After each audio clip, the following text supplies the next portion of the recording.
Hi, I'm Emily with CreightonBiz.tv, and we're here at Creighton University in the College of Business. Today we're talking with the Dean, Tony Hendrickson, and the topic today is going to be rankings. So it's about that time of year again where deans are asked to give rankings for other schools around the country. Can you just give us a little bit of feedback about what you think about that? Well, the rankings are kind of a pet peeve of mine.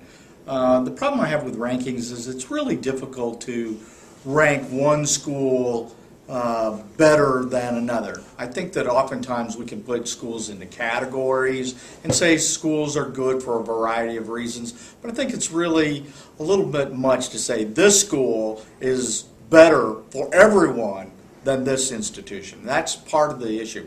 You know, it works, rankings work well for things like maybe the best burger in town. That's great because, you know, you can go there and try it, and at worst, you get a meal that you go, I didn't think that was as good as, you know, a Harry's Sloppy Joe factory down the street. And if you don't like that, you can go down to Harry's and patronize Harry's for the rest of your life. We can't do that with academic institutions. You're getting a degree from one institution pretty much once in your lifetime. It's kind of like picking a spouse. And most of us wouldn't pick a spouse by looking at rankings. You know, I was shopping at Facebook online there and trying to see the ranking of how these individuals stacked up so I might decide who to date. Oftentimes we don't make those decisions by what our friends would say or our parents. It's a very personal kind of decision. And so choosing a school is very much the same way. Most of us would really kind of bristle at the idea of an arranged marriage, and yet in droves the public races out to get the latest magazine rankings of schools and institutions.